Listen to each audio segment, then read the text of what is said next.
Hello everyone, स्वागत है आप सभी का आपके अपने इस YouTube channel struggle for education 563 में। प्यारे दोस्तों, आज के अपने इस क्लास में हम रीजनिंग के 11 अति महत्वपूर्ण प्रश्नों को सॉल्व करने का तरीका आपको सिखाएंगे। डियर फ्रेंड्स, ये ऐसे प्रश्न है जो बार बार एग्जाम में पूछे जाते हैं और आप सभी लोग इन प्रश्नों को गलत कर देते हैं। तो अगर आप पूरी वीडियो को ईमानदारी के साथ देखते हैं तो यकीन मानिएगा डियर फ्रेंड्स, इतने टाइप का एक भी प्रश्न आपसे गलत नहीं होगा। पर आप कॉपी और कलम के साथ बैठकर देखने का प्रयास कीजिएगा। आज की क्लास जो है dear friends, SSC, CGL, CSL, NTPC, group D, railway, LP technician, UPP, UPSI सभी एग्जाम की दृष्टि से मोस्ट इंपॉर्टेंट है। तो पूरी क्लास को ईमानदारी के साथ देखने का प्रयास कीजिएगा, ठीक है। चलिए, हमारे सामने ये पहला प्रश्न दिया गया है। देखो, बोल रहा है कि 50 को जिस भी लॉजिक से 65 लिखा गया है तो सेम लॉजिक से 101 को हम क्या बना सकते हैं। तो आप बोलोगे सर 50 को हमें 65 बनाना है, तो हमें एक तरीका दिखाई दे रहा है। अगर हम 50 में जो है 15 को ऐड कर देते हैं तो हमारा 65 हो जाएगा। तो जो लॉजिक आप रेशियो के इधर अप्लाई करोगे प्रोपोर्शन के, वही चीज इधर करना पड़ेगा। देखो, 50 में आपने 15 ऐड किया था ना, मतलब है 101 में भी हमें 15 को ऐड करना पड़ेगा, तो हो जाएगा हमारा 116 हो जाएगा। पर देखिए 116 हमारा ऑप्शन में नहीं दिया गया है, तो मतलब इस लॉजिक से हम सवाल को सॉल्व नहीं कर सकते हैं। तो इसको हमें करना कैसे है, तो हम आपको एक जरूरी चीज बताते हैं। जब भी एनालॉजी का प्रश्न आता है आपको पता होनी चाहिए, प्रॉपर्टी पता होनी चाहिए, ठीक है। प्रॉपर्टी में फर्स्ट प्रायोरिटी हम देते हैं प्राइम नंबर को। किसको देते हैं? प्राइम नंबर को, अभाज्य संख्या को देते हैं। दूसरी प्रायोरिटी हम देते हैं किसको? क्यूब को देते हैं। तीसरी प्रायोरिटी हम देते हैं किसको? स्क्वायर को देते हैं, ठीक है, स्क्वायर को देते हैं। और फोर्थ नंबर पे हम किसको? डिवाइड को चेक करते हैं। फिफ्थ नंबर पे हम जो है मल्टीप्लाई को चेक करते हैं। सिक्स्थ नंबर पे हम चेक करते हैं एडिशन को, और सेवंथ नंबर पे हम चेक करते हैं सब्ट्रैक्शन को। तो इस प्रॉपर्टी को आप ध्यान में रखिएगा, प्रॉपर्टी आपको बहुत ज्यादा काम करेगी एनालॉजी सवाल को सॉल्व करने में।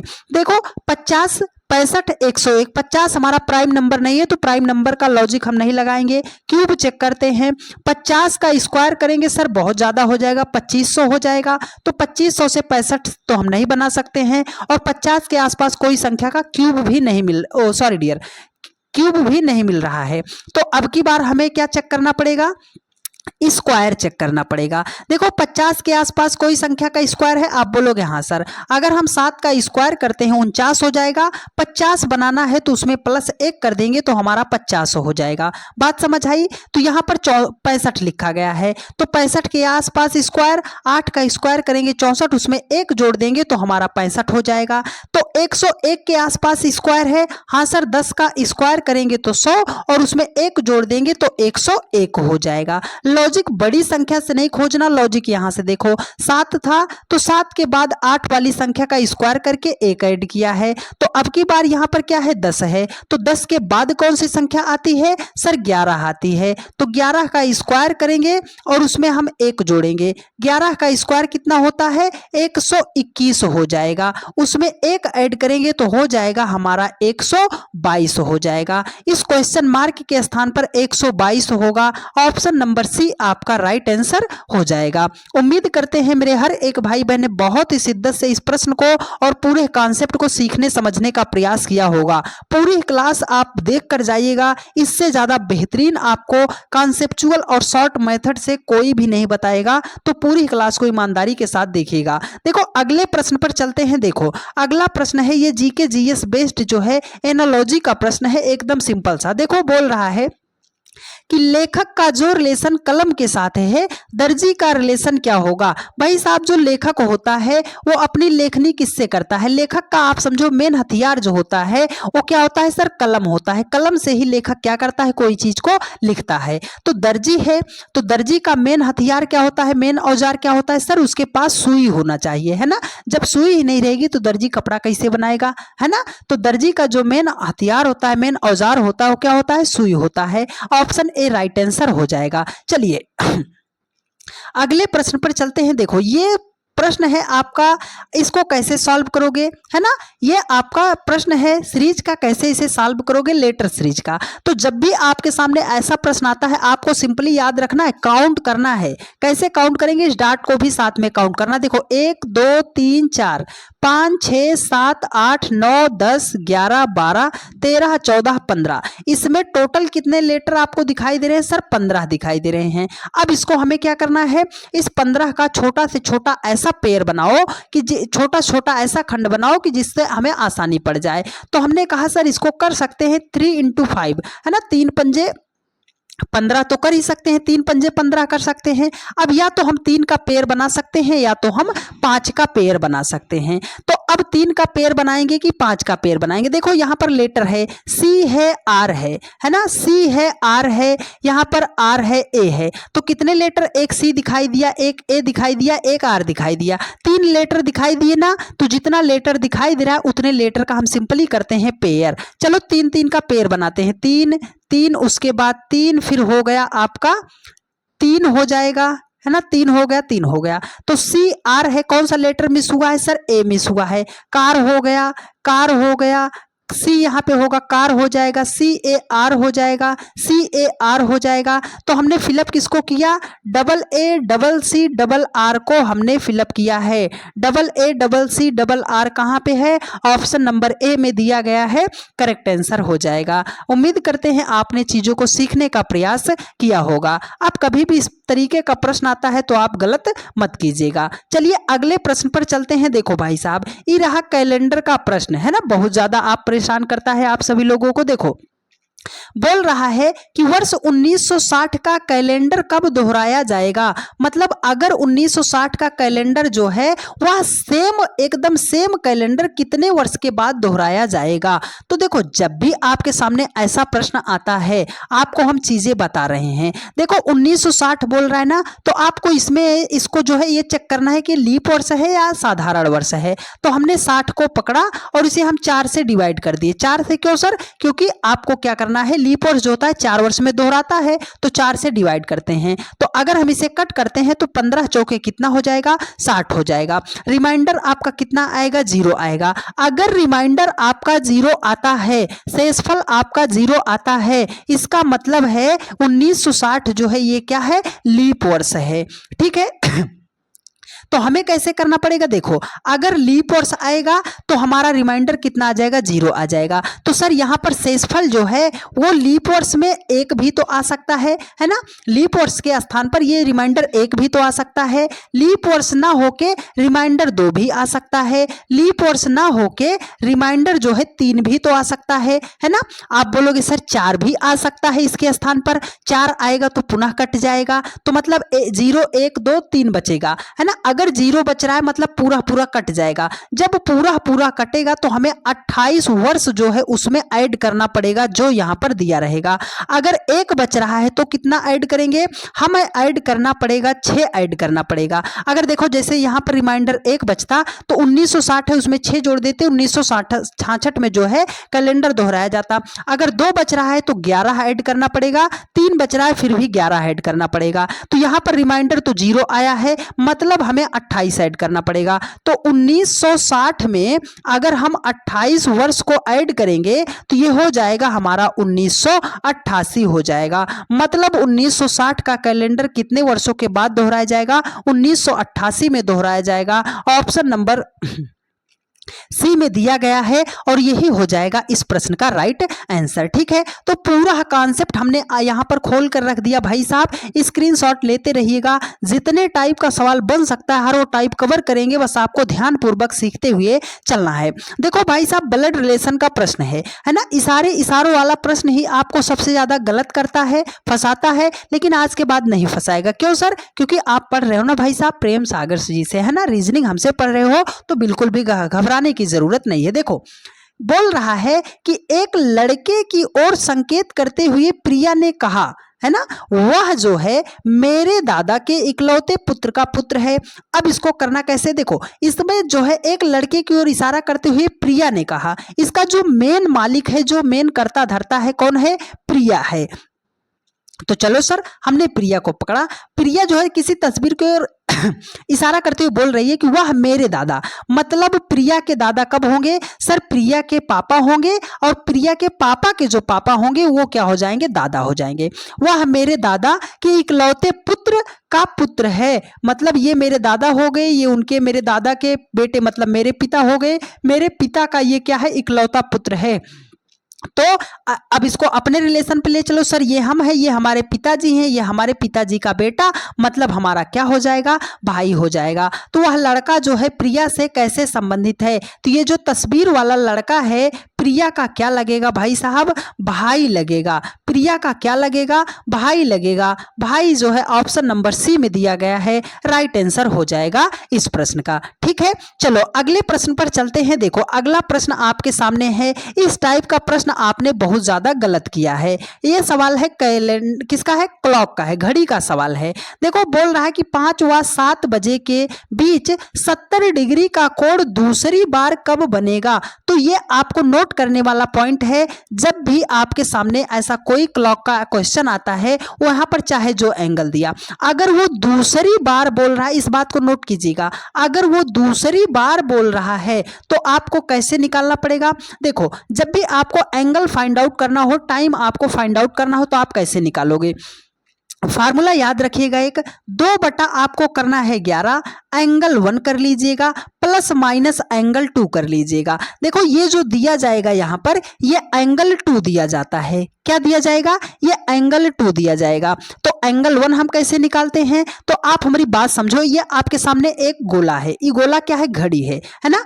तो एक घड़ी की जो सुई होती है, घंटे वाली सुई जो होती है, मान लो अभी घंटे वाली सुई 12 पे है ना? अभी घंटे वाली सुई 12 पे है, वो ऐसे जो है क्लॉकवाइज टिक टिक टिक टिक करते हुए पुनः 12 पे आई। तो एक बार मतलब जिस समय पे है उसी समय पे दोबारा आने के लिए घड़ी की सुई को कितना चलना पड़ता है? 12 घंटे लग जाते हैं। तो 12 घंटे में घड़ी कितना घूमती है सर? 360 डिग्री घूमती है। कितना घूमती है? 360 डिग्री घूमती है। तो अगर हम इसे कट करते हैं तो 12 एकम 12, 12 तियाम कितना हो जाएगा? 36, 30 डिग्री हो जाएगा। इसका मतलब क्या हो जाएगा कि एक घंटे में जो घंटे वाली सुई होती है कितना डिग्री घूमती है? 30 डिग्री घूमती है। यहां से एक बात आपको पता चली। तो एंगल 1 आप कहां से निकालोगे? देखो जैसे 5 व 6 बजे के बीच कह रहा है ना, तो जो छोटा टाइम होगा आपको उसे पकड़ना है। तो हमने पकड़ा 5 को। 5 घंटे में कितना डिग्री घूमेगी सर? 1 घंटे में 30, तो मतलब 5 घंटे में कितना घूमेगी? 5 तिहाई 15, 150 डिग्री घूमेगी। तो ये हो जाएगा आपका एंगल 1। एंगल 1 हो गया 150, एंगल 2 यहां पर दिया गया है। सिंपली इस फार्मूले में लगाओ और अपना आंसर जो है लेकर घर जाओ। 2/11 कर दिया, एंगल 1 हमारा कितना आया? 150 आया। अब इसके बाद देखो प्लस कर दिया, एंगल 2 हमारा कितना हो गया? 70 डिग्री हो गया। देखो हमने आपको क्या बोला था? आप बोलोगे सर हमें तो आपने फार्मूला बताया था प्लस माइनस लेने के लिए, है ना? प्लस माइनस लेने के लिए। जब पहली बार आप ले रहे हो तो आपको माइनस लेना है, जब दूसरी बार आपको लेना है तो आपको प्लस लेना पड़ेगा। तो मतलब दूसरी बार पूछ रहा था, इसलिए हमने यहाँ पर प्लस रख दिया। देखो 15 7 22, और 22 दूने कितना हो जाएगा? 44, मतलब 440 हो जाएगा। और 440 को 11 से डिवाइड करेंगे तो हो जाएगा आपका 40 हो जाएगा। तो यहाँ पर 5 व 6 बजे के बीच बोल रहा है, हमेशा छोटा टाइम लेना है। तो 5 बजे को हमने ले लिया। तो 5:40 पर क्या होगा? 5:40 पर क्या होगा? 70 डिग्री का कोण जो है दूसरी बार बनेगा। तो 5:40 किस ऑप्शन में है सर? ऑप्शन नंबर सी में दिया गया है, राइट आंसर हमारा हो जाएगा। उम्मीद करते हैं मेरे हर एक भाई बहन ने बहुत ही शिद्दत से मन लगाकर सीखने का प्रयास किया होगा, और हम ऐसी उम्मीद करते हैं कि चीजें आपको बढ़िया तरीके से समझ में भी आई होंगी। चलिए भाई साहब, आपके सामने नंबर सीरीज का इतना चैलेंजिंग प्रश्न है डियर फ्रेंड्स कि अच्छे अच्छे बच्चों की परेशानियां बढ़ जाएंगी इस सवाल को सॉल्व करने में। क्या आपने 5 सेकंड के अंदर इस सवाल का जो है कॉन्सेप्ट समझा था? लॉजिक आपको समझ आया था कि नहीं आया था? एक बार कमेंट करके जरूर आप सभी लोग बताइएगा। देखो बोल रहा है कि निम्नलिखित प्रश्न श्रृंखला में लुप्त संख्या ज्ञात कीजिए। सीधा सा मतलब है कि क्वेश्चन मार्क के स्थान पर कौन सा नंबर आएगा। तो हम इसको कैसे सॉल्व करते हैं, देखो आप बोलोगे सर 31 है, 17 है, 48 है, 65 है, 113 क्वेश्चन मार्क है। अगर 31 से 17 पे आना चाहते हैं सर माइनस करेंगे, अगर 17 से 48 पे जाना चाहते हैं फिर तो प्लस करना पड़ेगा, 48 से 65 पे जाना है फिर तो प्लस करना पड़ेगा, है ना। एक बार माइनस उसके बाद प्लस प्लस, तो मामला हमारा यहाँ पर क्या हो गया, गड़बड़ हो गया। तो हमें क्या करना है, देखो अगर हम देखते हैं 41 और 17 को अगर हम जोड़ देते हैं, 41 और 17 को जोड़ते हैं तो हमारा कितना हो जाएगा, 48 हो जाएगा। बात आई समझ में। अगर हम 17 और 48 को ऐड करते हैं तो हमारा कितना हो जाएगा, 65 हो जाएगा। अगर हम 48 और 65 को ऐड करते हैं तो हमारा 113 हो जाएगा। मतलब पीछे के दो नंबर को अगर ऐड करते हैं तो तीसरा नंबर हमें मिल रहा है। तो इस क्वेश्चन मार्क के स्थान पर जाने के लिए हमें क्या करना पड़ेगा सर, 65 में हमें 113 को ऐड करना पड़ेगा। तो 65 में 13 को ऐड करेंगे तो हमारा कितना हो जाएगा, 5 3 8 6 1 7 1 78, मतलब 178 हो जाएगा इस क्वेश्चन मार्क के स्थान पर। 178 जो है ऑप्शन नंबर डी में दिया गया है और यही हो जाएगा आपका राइट आंसर। आई बात समझ में। तो यह इंपॉर्टेंट टाइप का प्रश्न है।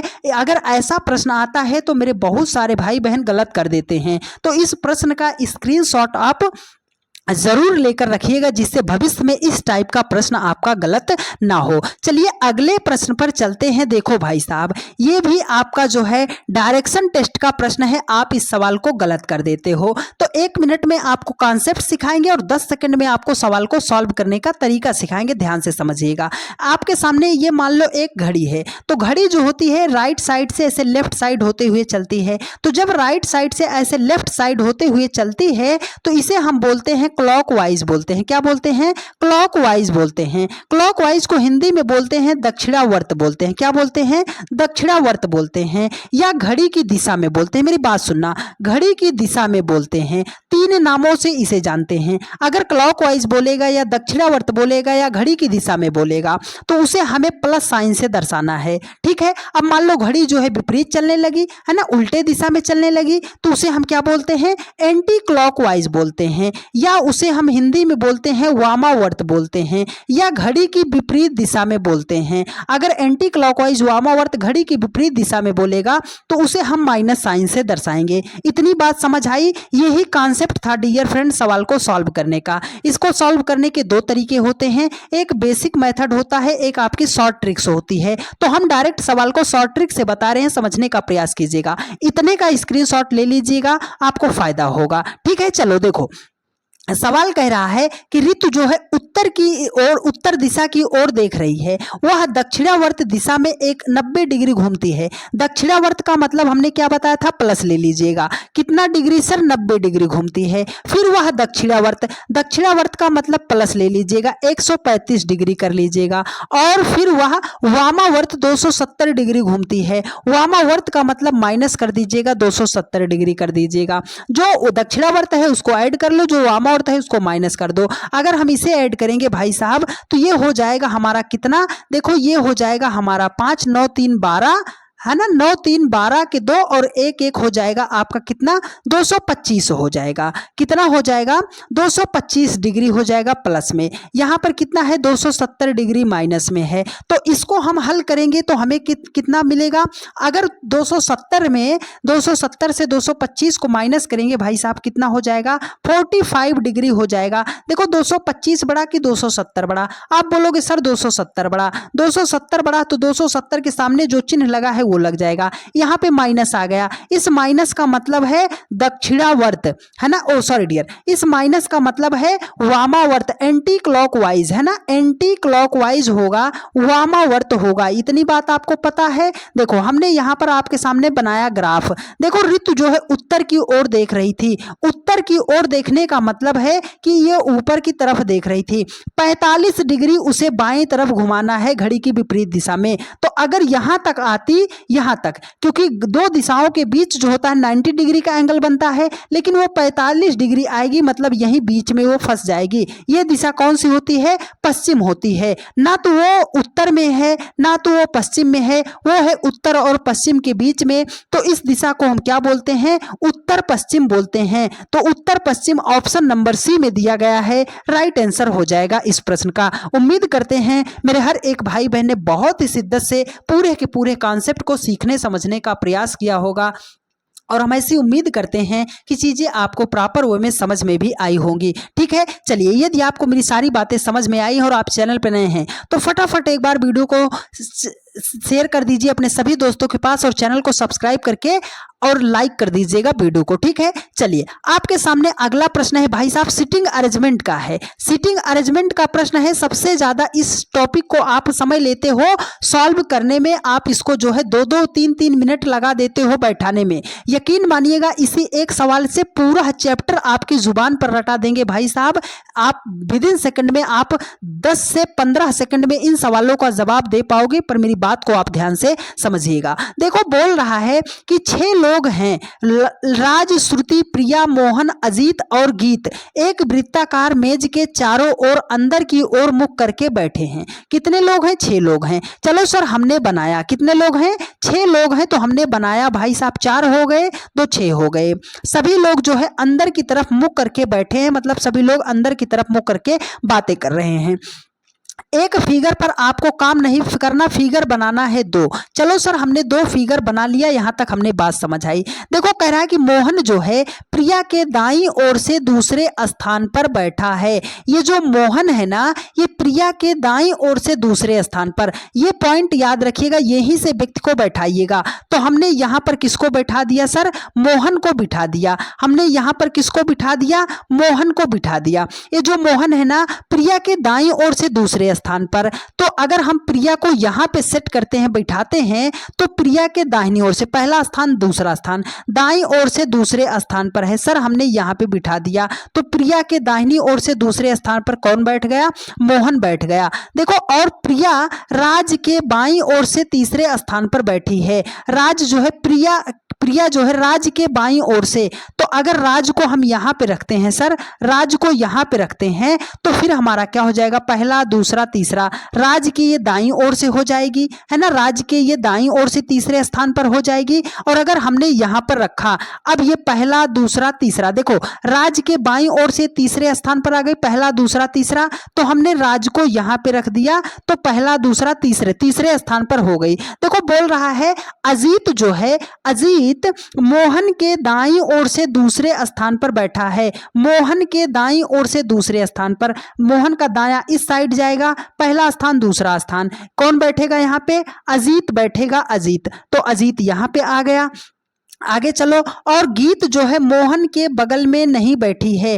गीत जो है मोहन के बगल में नहीं बैठी है, तो मतलब गीत यहां पर नहीं बैठी है, तो गीत बैठी है हमारी यहां पर। देखो, गीत के दाईं ओर से चौथे स्थान पर कौन बैठा है? तो गीत का दायां तो इस साइड जाएगा, पहला स्थान, दूसरा स्थान, तीसरा स्थान, चौथा स्थान, तो गीत के दाईं ओर से चौथे स्थान पर कौन बैठा है? वो बैठा है राज भाई साहब। तो राज कहां है ऑप्शन में? ऑप्शन नंबर बी में दिया गया है, और बी ऑप्शन सी के स्थान पर है। इस बात को ध्यान से समझिएगा। इस टाइप का प्रश्न रेलवे के एग्जाम में पूछा जाता है, और ऑप्शन आपको ऊपर नीचे करके दे दिया जाता है जहां पर आप गलत कर देते हो। तो उम्मीद करते हैं बात समझ आई। ये पॉइंट याद रखिएगा कि कहां से आपको बैठाना है, सवाल कभी भी आपका गलत नहीं होगा। चलिए भाई साहब, आपके सामने है आज का सबसे बढ़िया सवाल और आपका सबसे फेवरेट चैप्टर, मिसिंग नंबर। जो आप बोलते हो कि सर यही तो वो प्रश्न होते हैं जिसको हम समझ ही नहीं पाते हैं कि किस दिशा में हमें सवाल को सॉल्व करना पड़ता है। चलो, आज के बाद आपका ये प्रश्न गलत नहीं होगा, लेकिन मेरी बात को समझना पड़ेगा।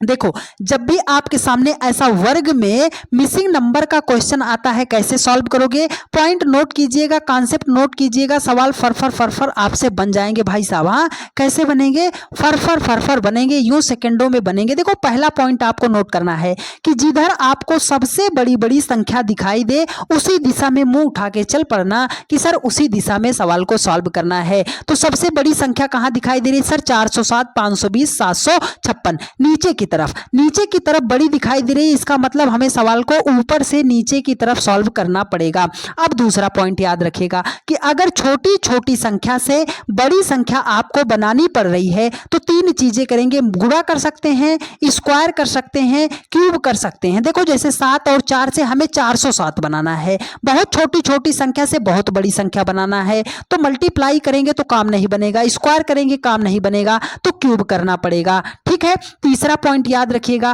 प्रश्न में कोई ऐसी संख्या है जिसका आप स्क्वायर रूट या जिसका आप क्यूब रूट निकाल सकते हो तो उसे हाईलाइट कर लीजिएगा, सवाल आपका 80% वही पर सॉल्व हो जाएगा। ठीक है, नोट किया आप सभी ने। चलो देखो यहाँ पर 7 का अगर हम क्यूब करते हैं तो 7 × 49 = 343 हो जाएगा, 343 हो जाएगा। हमें 407 लाना है, मतलब यहां पर हमें कितना ऐड करना पड़ेगा, 64 ऐड करना पड़ेगा। तो 4 3 7 हो जाएगा, 6 4 10 407 हो जाएगा। बात समझ आई? ये 64 कहां से आया, मतलब 4 का भी क्यूब किया है। 8 का क्यूब कितना होता है, 8 का क्यूब 512 होता है। 2 का क्यूब कितना होता है, 8 होता है। 512 में 8 को जोड़ेंगे 520 हो जाएगा। मतलब जो यहाँ पर संख्या है उसका क्यूब करना है, जो यहाँ पर संख्या है उसका क्यूब करना है, दोनों को ऐड कर देना है तो हमें 756 मिलना चाहिए। देखो 9 का क्यूब करते हैं तो 9 9 81 90 729 हो जाएगा। अब 729 से हमें जाना है 756 के पास,